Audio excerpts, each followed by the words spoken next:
This week on Promising Young Surgeon, we have guest Dr. Lauren Umstead with us in the studio. Dr. Umstead is incredible at her craft as a facial plastic surgeon. She founded her own practice in Kansas City called Face Leewood, which she quite literally built from the ground up. The architecture and aesthetic of her practice is unrivaled, by the way. She is an elite athlete and Division I college gymnast and proud wife and mom to 2 young boys, Harris and Jay. Dr. Umstead is beyond disciplined and accomplished, and as someone who used to be her junior resident, I can confidently say that we all wanted to be like her when we grew up. You know, we've known each other for a long time. I used to be your junior resident, and I have some cool photos pulled from the memories from 1, our days at the VA together, 2, this awesome OR photo shoot that we did with the girls way back in the day, and makes residency look fun, doesn't it? Yes. It looks very fun and shiny in these photos. Like, don't be fooled at all. These social media is a highlight reel. So the third photo is from my wedding in New Orleans, and this is at the welcome party on Bourbon Street. I have a picture of you in my office right there. Oh my gosh, perfect. Yeah. And that's one of the ones, that's like a version of the one that we've shown you guys today. So like, enjoy. But again, do not believe it for a second. Social media is not real. Dr. Umstead joins me today to discuss medical training, including her own residency and fellowship experience. And then more broadly, we have a discussion about how institutions have a vested interest in perpetuating their own cultures, even when they're harmful or abusive. So as a quick introduction to our residency, we did attend residency together. We were 2 years apart. And so, for instance, Dr. Umstead was my senior resident on the busy head and neck service when she was a 4 and I was a 2. And, you know, what I love about you, to get personal, to get soft, you were always incredibly fair. And so I remember as your junior resident on head and neck, you were clear about your expectations. I got an email before my rotation even started with you, and it was like, here are the expectations. Very clear, just personal to me only. You know, I'm sure you said that to all of your juniors before they were about to come on to service with you. Clear about the daily to-do lists, and therefore it honestly was like the easiest it ever was to not miss anything, to close the loop. Like, it was just what I think a rotation should be. You know, I describe your senior resident style as tough but fair. Like, you're a tough cookie. You hold yourself to an extraordinarily high standard. You hold other people who you work with to an extraordinarily high standard. But that's awesome. That is like such an excellent and appropriate quality for a surgeon, let alone like a facial plastic surgeon. Yeah, I think my team right now, my staff at my office, they would agree with those descriptors. I love that. Yeah, I was going to say, play this for them. They'll totally, like, I believe that. And I would really back you on that, because attention to detail is so important. And, you know, I don't take that for granted. But as a junior resident, what was so effective about your leadership style is that I never felt like you would just fly off the handle, like unexpectedly, inexplicably. That was something that I was just so afraid of happening. And it did happen like a fair bit from people who didn't like have excellent control over their emotions or like great emotional regulation skills. And so that just stands out. Like, I'm so happy to know you. I'm happy to have worked for you, you know, on a really otherwise awful and crazy service. And so I'm just so excited to chat with you today.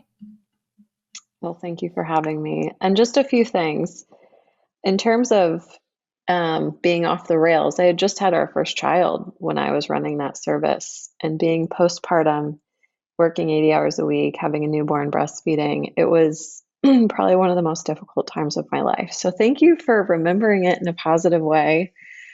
I do think, in looking back on our residency experience together, and in reading some of the work that you've recently done, I do wish that I had been slightly more empathetic senior resident. I can remember one instance actually where you and me alone, were rounding in the evening. It was really a long day, and we were seeing a patient doing some teaching before discharge. I was in there doing the teaching, and I remember you were sitting in the hallway, and I was not very nice to you. I think I remember that scenario very vividly, and I have some regret over the way that I spoke to you. Um, I don't know if you remember that day, but I said, "Get up on your feet. I don't care if you're tired. I'm in here working with this patient, and I expect you to as well."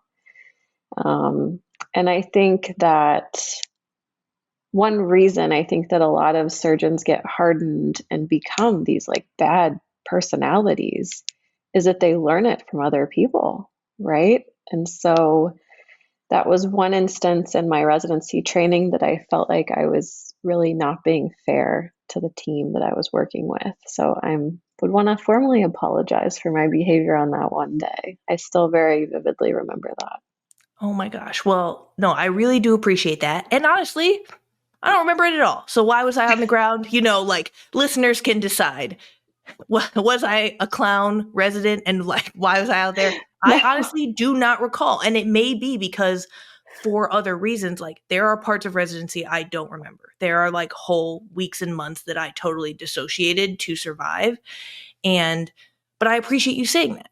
And again, that just doesn't even rank. That doesn't rank in my top 300 most traumatic residency moments. And I think that says a lot though, because like you mentioned, it was late, but you were doing the teaching. You were recently postpartum at the time. Like I do think that story, even when I hear it back, I'm like, you're a tough cookie. No one said you weren't a tough cookie, but I do think I think that's fair. Like we were on the same team. And so why was Mhm. one clown out in the hallway? Like probably not my You, finest okay. moment. For the listener, she's not a clown. You were just simply sitting in the hallway because we had had a really long day, and you were on your phone or looking at the patient list or something. Oh, oh, It's okay. not that you were doing something. You were just literally taking a physical break in the hallway. Yeah, but you weren't. And so, just like I said, because I really think that this is such an important point, like I like this debate because I want listeners to hear it's like most surgeons, most surgery residents have such a high tolerance for like, I literally, I think that that's still a fair argument because we would have been physically equally exhausted, potentially you more so being postpartum. And so, but yes, like you're a Division 1 athlete. I was a Division 1 athlete for 1 year, but you were for more years. So I mean, like if you kind of go Yeah, but granular on it, you're a tough I don't cookie. I don't want to discount your background. When you look at your upbringing in terms of your childhood, all the activities that you were in, your academic achievement, like you're a very gritty person. I think like you mentioned, surgeons have to be gritty people, Gritty. Both of us have a lot of grit, and you had challenges, and I had also fairly significant challenges in dealing with the environmental milieu that is surgical training. And it's interesting that you say that you forget a lot of your residency because I honestly forget a lot of my fellowship. I think I feel like I've blocked it out in some way in my memory. I try to recall things and I just have no memory. Totally. And that's part of a known trauma response. I mean, even really like resilient people and high functioning people will keep doing their job, even when they're in that state of total nervous system dysregulation and dissociation. And so, my heart just goes out to anyone who can relate to this at all because you're not imagining it if it affects your memory, if it affects cognition, if it affects even like some motor skills and things like that. So anyway, I appreciate you saying that. And it also reminds me of just a real quick, one of my favorite quotes. And I will say that this past year, Academy, which is one of the national ENT meetings, was held here in Nashville, which, I live outside of town. And so it was such an awesome opportunity to connect with like several ENTs who I'm still in touch with, things like that. And I met up with one of your old co-residents and we had dinner. Like it was great. We stay in touch. He was another senior resident who was always like pretty kind and, fair towards the juniors. But there was this one day right before he graduated where I did call him to ask a question about like a schedule and he just blew up at me. It was like a Sunday morning and it was terrible. Like I had interrupted his biking, and I was really scared about something. So I was just calling, more as a colleague to be like, hey, I have this question about this. And he legitimately like blew up at me. I was in tears for like 30 minutes and the Mm. question didn't get answered.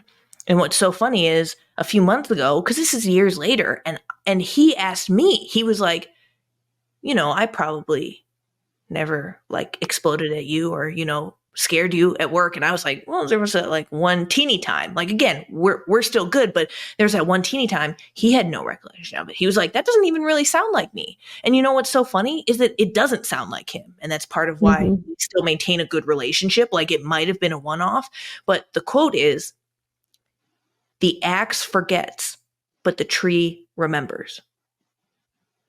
I've seen it just cited as like an African proverb. And I love that. And I find that to be true because I actually think like a lot of the times where attendings or senior residents like did psychologically traumatize me as a junior, like they legitimately may not even remember those days. Mm-mm. Yeah, I think you're spot on.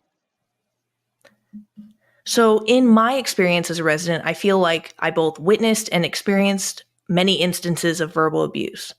That is really not okay. And it's not any way to learn effectively. And it became so bad that by the time that I was a senior resident, I felt comfortable just openly stating, like even at departmental meetings, hey, look, I don't learn that well in a hostile environment. Like I'm a person who's mentating quite well. I'm generally with it. I learn pretty quickly, but I will learn much more quickly if someone would just calmly explain something to me one time. So, what do you feel like with the culture of teaching at academic hospitals and like our experience in residency specifically? Like, how can we teach more effectively or accommodate like a learner's learning style if they say, look, I'm too scared to absorb new information like this? That's a complex issue with some complex thoughts in terms of my opinions on how to quote unquote fix or solve the problem. I think the first step in really solving any problem is getting more granular on what the problem actually is. I think abuse in many forms is common in residency training, in fellowship training, in medical school training, in nursing training. It's also not isolated to the world of healthcare. I think one of my good friends is a CPA, a certified public accountant, and she went through some abuse with her first job. And I think anytime there is a hierarchy of power and the people at the top have control over the future, the reputation, the financial success of those under them, you are at high risk for abuse. That abuse can come in intimidation, quid pro quo, sexual, verbal, physical. And so, really, there needs to be a third party that is unbiased and is looking out for those that are at risk for being abused. And with residency training, there's the ACGME, which is kind of the big overseeing body of all residents in the United States. And for those that aren't familiar with the ACGME, they serve as basically a third party that's supposed to be kind of the manager of getting into residency, training, and then graduating from residency. The problem is, is that the ACGME really doesn't check in that often or that in depth with residents. And then in a small department like we were, if all the residents actually speak the truth, or even in a big department, if all the residents speak the truth on these ACGME surveys that we fill out, there is retaliation felt, right? Because our bosses, our potential abusers, are the ones that get the results of that survey and is the department that is bringing in the revenue from our work. It's very similar to military training. You know, in the military, abuse is rampant in multiple ways. The military is unique in that they don't like third parties to come in and oversee anything, right? They Mhm. like to have everything in house.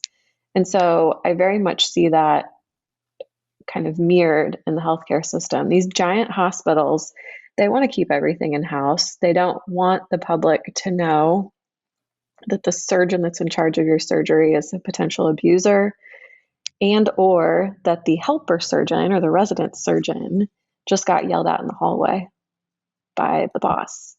Because if you knew that as a patient, you probably would not want that surgical pair operating on you. And Mhm. so it's in the hospital's interest to keep all of this very quiet, to not punitively harm the abuser, to not fire them, because then you avoid any lawsuit. Mhm. And then the residents are just stuck. I mean, even if you try to complain and report and all this stuff, you just get hush, hush, hush, hush, hush. And people say, just put your head down, keep going, get through it. And that's the reason that the system hasn't changed, in my opinion. Totally. And I do think that that last thing you said about as a resident, the hush, hush, hush, it's also a revolving door. Like this game is stacked way against the resident because the institution and the departmental figures will far outlast you. And so they really just need to wait you out, which in some cases could be like 3 years, or in some cases it's 5 and so forth. But I love that. And it's such a perfect introduction to, institutions' interests, which often won't align with, the resident or learner. And so I wanted to talk about how you once shared with me a really powerful story from when you were a fourth year medical institution at the institute where we trained. And I like that it highlights deranged power dynamics in the hierarchy of medicine, like what you've touched upon. And again, that hierarchy extends from attendings through fellows, residents, all the way down to students and learners. Um, this story really encapsulates the culture of this surgery department and program. And not only that, but as you listen, I would just urge you to think to yourself, how did this person think that they could behave this way and get away with it? Yeah. So, briefly, I was a fourth year med student. I was getting ready to apply for residency. This is like the height of your med student career. You just want to keep quiet, keep your grades up, get your interviews done, and get a residency slot. Like, that's literally your goal. That's the only reason you're there every day. You want a job as a doctor. So, I'm on rounds in an ICU. It was a big team. There was the attending surgeon who's in charge of the team. There were a couple medical students, one of those being me, a few residents, a couple nurses, a pharmacist, and a dietitian or a registered nutritionist. I forget exactly their title. Mhm. And I was presenting a patient. Whatever I said was seemingly not appropriate, which, okay, I'm a med student. I'm learning. Like, I'm going to make mistakes in terms of my assessment and plan for patients. And when I got done with my presentation, the boss attending said, "Come here, come closer." And so I kind of lean in this big group of people. He's kind of making a show out of it. I thought he was going to whisper something to me. He reached up with his hand and slapped me in the face. And it wasn't hard enough to actually physically hurt me. It was meant to be a humiliation tactic. And there were between 5 and 10 people that witnessed it. I don't know. I can't remember exactly how many. And I just kind of stood there shocked. And I was like, what the hell just happened? He just hit me? I mean, this man is like, I don't know, over 6 feet tall, big guy. And I'm 5'4" and weigh 100 pounds. And so I didn't really say anything. We just kind of continued rounds. And not a single person came up to me afterwards and said, like, oh my God, I can't believe he hit you. That alone shows you how normalized this behavior is within this Yes, culture. absolutely. So that night, I get in my car and I'm driving home. I physically turn my car around because this is just me as a personality. I'm an Enneagram 8. I'm not afraid of confrontation. I'm a challenger. I like to speak up. I turn my car around. I drive back to the hospital. I know where his office is. So I go to his office and I knock on his door and he's there. And I said, "Hi, sir. I just wanted to let you know that today you crossed a line with me. I don't ever want you to touch me again." And I thought that was going to be the end of it. He apologized. He pretended to be interested in my future career, what field I was going to go into. It was a 10-minute discussion. And I thought, okay, this guy's genuinely apologetic. Let's move on. Next day, he publicly humiliates me in front of a big group again. He talks about my naked body, um, and kind of an analogy related to patient care, however you can imagine that playing out. So it was clear to me 24 hours later that this man was not apologetic and that his sexual comments towards me in front of a group was proving the point that he was still in charge and I was still the inferior. And so I recorded pretty detailed notes on my own about both of these interactions. And I finished out my rotation and I did not say one word to him. And I kept quiet for several months because I was applying for residency and I didn't know who was friends with who. I didn't want me reporting it to have any impact on my future in terms of landing a job. After residency interviews, so fast forward a few months, I go to the dean of my medical school and I tell her what happened. And she said, not really sure what to tell you. I guess you could go to hospital HR. She didn't really seem that Oh my alarmed. gosh. She didn't No. push me to go report it. So I went to the HR department at the hospital, met with somebody, they took a report, and I really never heard anything after that. Um, Fast forward a few months, I ended up landing a residency spot at the hospital that I did medical school at. So I get a call from my program director, so my future boss, the boss that's going to be in charge of my 5-year surgical training. And he said to me, I heard there was an incident. Congratulations on matching. We're so excited to have you. Da, da, da. I heard there was an incident, a physical altercation between you and one of the other surgeons at this hospital a few months ago. And I just wanted to ensure, as your future boss, that you are okay being around him. And I said, oh, yeah, yeah, no problem at all. Again, the inferior person here in the relationship. Oh, yeah, no, I'm happy to have a job. I just want to get paid. I don't have any problem at all. So that tells you, because I never told him anything, that tells you that there was a paper trail somewhere in the hospital about what this guy had done. It Mhm. was physical, and Mhm. that my future boss had been alerted. Never heard anything else. Well, fast forward, what, 7 years, 8 years? Yeah. I make a TikTok explaining my experience because I have a lot of people that follow me who are either students in the healthcare industry or are residents. And I just told them my story. And then guess who reached out to me? The hospital attorney 7 years later and wanted me to go through it all again to cover their butts.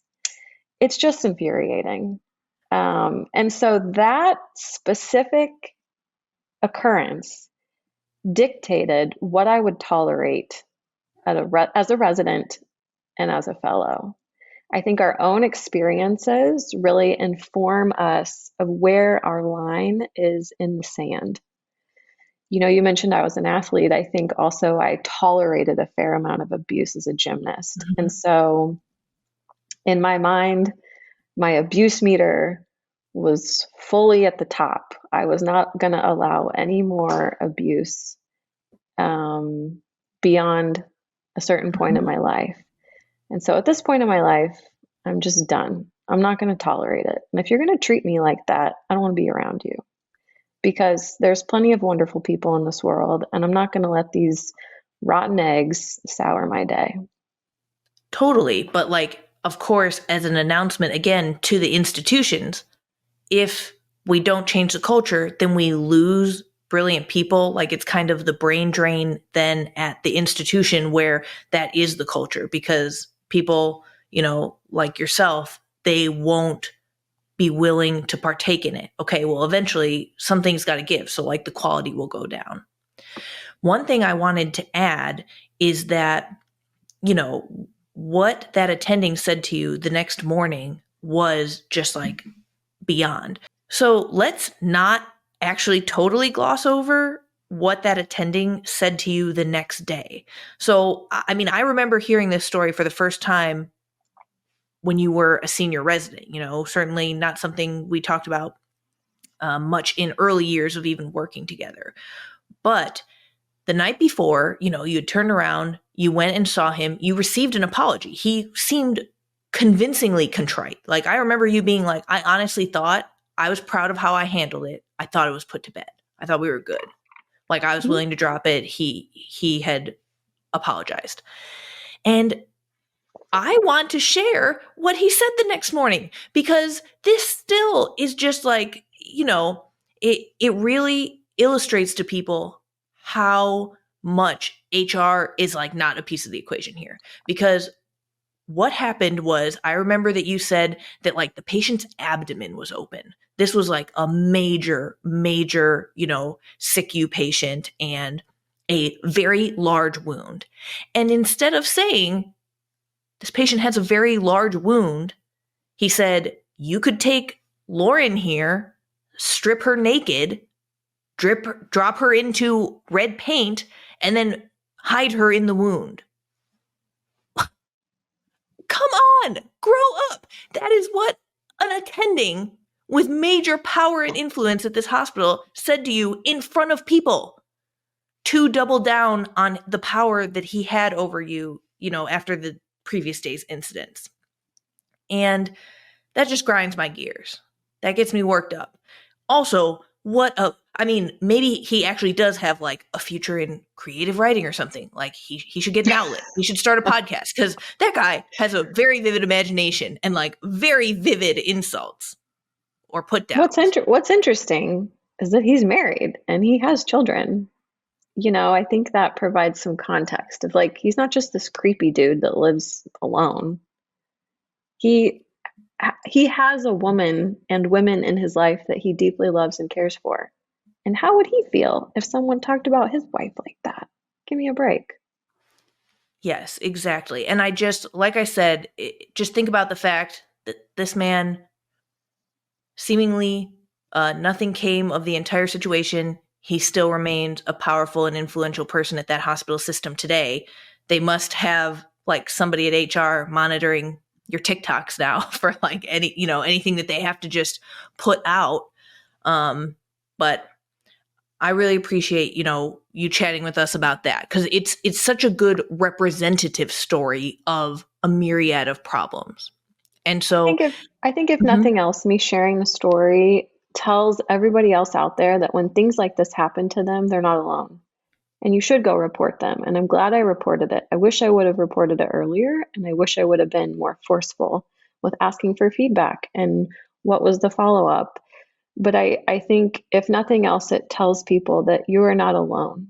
Because oftentimes when you're experiencing abuse, really in any way, shape, or form, you almost feel like it's your fault in some way. Like, what did I do to deserve this? Or what am I doing wrong? No one deserves to be treated in a horrible way. And so the only way we can change it is for people to speak up and continue reporting. I do think the reporting system, there are a lot of flaws, but doing something about it, even as simple as writing down detailed notes after the event happens so that you can reference those in the future, because your memory is only as good as right after the event. Totally. And those are great tips for anyone who experiences something like that. And I definitely echo your sentiment that the problem is not you. Like, there are definitely medical students out there who would experience this and be potentially too embarrassed or ashamed to even tell anybody, let alone report it. But they won't even tell their friends. Why not? Because they might be like, are my presentation skills really terrible? Like, they're so bad that somebody would lay hands on me? Like, I should not be sharing that. I'm not a very good student. And it's like, that is so far from the truth. Anyone who, receives treatment like this, know that it's not you, and know that even if you're a medical student whose presenting skills need a little work, you don't deserve that kind of treatment. Mm-hmm. But I also think there's this gray zone. I think most people that do anything to a very high degree, let's say you're a musician and your coach is very hard on you. There's this weird zone between a coach or teacher being really hard on you and pushing you to your fullest potential, and then pushing you too much and doing it in the wrong way. And so I think sometimes things happen in that gray zone, and it's hard to make sense of it all in the moment sometimes. It's often years later that you look back and you think, wow, that was actually not okay. Absolutely. Well, to kind of shift gears a little bit, I'd love to talk about your fellowship experience in a non-ACGME program and what happened during your experience. So I did a fellowship in facial plastic and reconstructive surgery. So in the United States, some fellowship programs are within the ACGME purview and then some are not. As it Mhm. currently stands today in 2024, facial plastics fellowships are kind of the Wild West. There is this kind of loose third party that oversees them in terms of accrediting them, but there's really no oversight in terms of protecting um, learners. There's also no standardized pay, which is interesting. Just as a reference, they can kind of take advantage of you as a fellow. The residency pay scale is pretty straightforward when you Mhm. get paid as a resident. I took 2/3 of a pay cut from my PGY 5 year to my PGY 6 year. Just shows you how much that person valued me as a provider in his office. Every day I would drive home past the Domino's pizza place, and there was a little sign out that they were hiring a manager, and the starting salary for the manager was quite a bit higher than what I was being paid right then as a fellow, which was a little disappointing. Now I knew that going into the fellowship, but for those who don't have a clear understanding of the medical system, you interview at all these places and then you just match somewhere. There's not as much control in going somewhere. It's not like you hit yes or no when they offer you a job. You go on all these interviews, they rank all the applicants, and then you get basically an email that tells you where you're going to go for the next year. So my fellowship was supposed to be 12 months. I left after 10. And there were a number of things that I just didn't want to put up with anymore. And at that point, I was confident enough in my own surgical skills that I said, you know what? I'm just not going to tolerate this behavior anymore. I don't want to be here. Mhm. I'm not learning anything.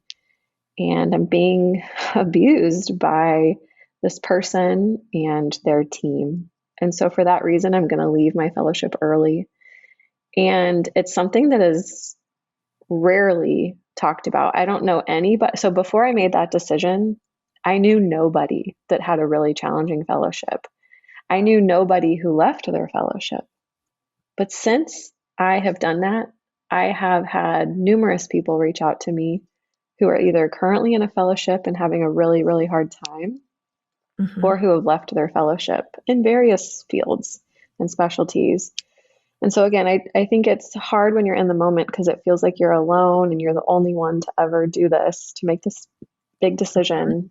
Um, I think objectively, if we talk about what I felt like I didn't get in my fellowship, was I didn't get an open and honest person in terms of teaching me the surgical things that I wanted to learn. I was, quote, supposed to just learn by observation. Don't ask me questions, end quote. That's Yep. not the right environment for a surgeon to learn. For those that have not been in an operating room for a long case, when you're scrubbed in with a person, you are within 2 feet of them, right? You're standing right next to each other for hours. And so it's a great opportunity for you to quiz your mentors, your co residents, whoever you're operating with, like, hey, why do you use this suture for that? Or how has your technique evolved over the years? It's a great environment to just discuss things. And there was no opportunity for that in my Right. fellowship. I was strictly Mhm. told not to, which was odd to me. There were also some hostile workplace things that would happen. The staff were told that they weren't supposed to talk with me or eat with me. I was only going to be there for a year. They shouldn't be friends with me. We would get reprimanded if we would chat in the hallways in between patients. Mind you, this was in 2020. We all felt some degree of social isolation. We had moved to another state. I had uprooted my husband and my child. And so going to work and chatting with your coworker is just about how's life? How was your morning? What'd you bring for lunch? I mean, very benign things. Not being able to talk to another human that you're in the office with is kind of bizarre, right? Yes, very, very much a toxic work environment that was created. And so it was pretty evident early on in the fellowship that they were water and I was oil, and we really weren't going to mix. And so I tried to stick it out. We had several meetings very early on where they and I sat down, and it was mostly a yelling session where I wasn't allowed to talk and they would yell at me. I was specifically told during those instances that I had to take my phone and put it on a different floor of the building so that I couldn't record anything. They would physically Mhm. want to see my phone on another floor of the building. So specifically, I couldn't record those conversations. Um, and I said, wow, there is something wrong here. I didn't really know who to reach out to. I reached out to three separate individuals in that specialty. Mhm. And I said, something is happening here that's not good. I'm not meant to be here. This is not a good match. And none of them really provided me any solid advice. They said, well, stick it out or quit and do a different fellowship. Um, the other thing that showed me is that everyone's busy in their own world, right? No one has time or really any interest in getting involved in helping you. And so I kept trying to stick it out, stick it out, stick it out. And towards the end, I had some paperwork that I was going to have my fellowship director fill out for my Kansas license because I was applying for my Kansas medical license. And he essentially refused to sign it. And so that told me, he's not going to do anything for me long term. I don't even think he's going to sign my fellowship paperwork if I stay here the full 12 months. So we packed all our stuff up in my apartment and we drove to Kansas City the next day. Um, all that to say that I didn't anticipate any of that going into the fellowship. I thought our interview went pretty well. I landed third on my rank list out of 14 programs. I was very excited for my fellowship. And I really think you just don't get a sense of who people really are until you're with them every day. And Yep, yeah, it's hard for me to go into any more detail and fear of litigation on their end, essentially. totally. Well, thank you for sharing that. And because obviously we talk, and that I applaud you for leaving the situation when it got to, I mean, again, you're a person of like remarkable grit and resilience. So obviously, that it had gotten to a point where it was just kind of outrageous. It was beyond unreasonable. And I think that what's so awesome about you sharing your story is obviously this is not the first time it's happened, but I definitely believe that other people do not feel confident enough in their skills and in their acumen as surgeons or, physicians to speak out about it. But I'm not surprised that, I mean, you have the knowledge base, the confidence, the technical skills, and you have your beautiful practice that's thriving. And so why not call a spade and also be offering like an olive branch and maybe a roadmap to other people who come behind you and are in a similar situation? And I will say, residents are not afforded that same flexibility. When I shared this story recently on social media, a lot of people were like, well, how do you do what you do if you quit your fellowship? Some of it is state dependent and position dependent. So I'm in the state of Kansas and I own my own practice, which means I'm my own credentialing system. I am board certified as a doctor through my residency program. So I already had that box checked. So I can already be a real doctor in the United States and take care of patients in a very safe and helpful way. The fellowship was essentially a bonus for me. I don't need it. I did learn some in it, and I'm grateful for some of the surgical things that I learned. But residents can't just leave. They can't leave like I did with my fellowship because they have to be fully trained in order to get hired by a group or hired on at a hospital. And so there was a lot more flexibility with me as a fellow as compared to most trainees that are in residency. You have to graduate that program or switch to a different program, which is incredibly challenging, to be able to practice independently one day. Right. And you touched on earlier, like especially in small programs like ours, but I'm sure possible in any residency program, is the issue of retaliation. Mm-hmm. Because when we started to honestly report on the ACGME surveys, then what happened was an ACGME site visit. And the ACGME site visit was like this very scary, nebulous thing. Like residents didn't know what to expect. We received very little information on it. We kind of hoped that like help was coming, which was not the case. But what was so wild was that many residents had answered truthfully on the surveys. That led to a site visit. That led to a lot of attendings overtly. I mean, to my face, many attendings said directly to my face, "You've messed up now," except with more expletives in it. And they would just literally be like, you know, you messed it up for everyone. And now they're going to close the program down. All of you will be employed. All of you will be totally unhireable. It's going to ruin your life. And, I'd be like sitting in clinic, like, oh, should I go see the next patient? Or do you want to keep threatening me? Or, what's up? Like, what are the vibes here? Do I get out of seeing patients if I just sit here and take your threats? Like, okay, maybe we can work out a deal or something like that. But I mean, that's me making light of a situation that went on for months. And at the end of it, nothing came of the ACGME site visit.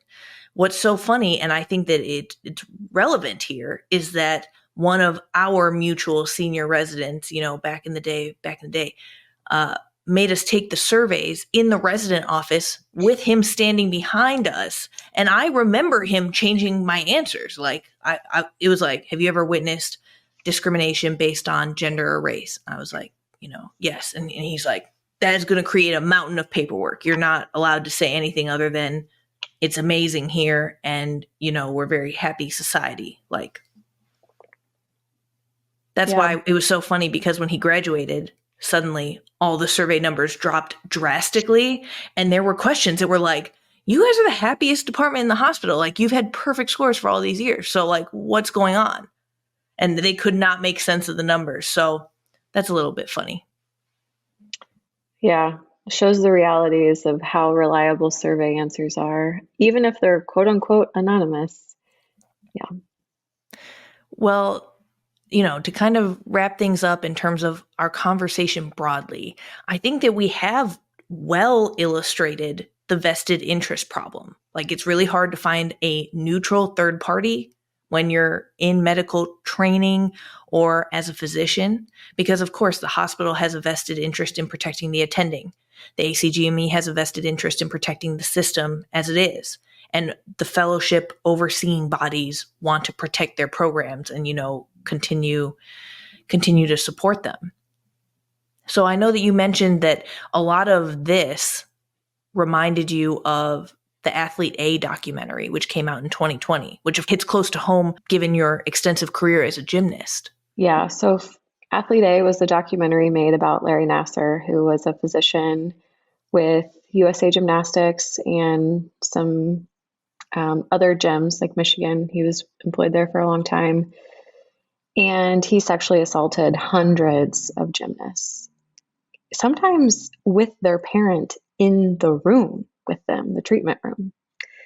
And a lot of these, when I talk about how sometimes you don't know you're being abused until years later, a lot of these athletes didn't realize that they were being sexually assaulted, despite the fact that he penetrated them until years later as an adult when they think back to this.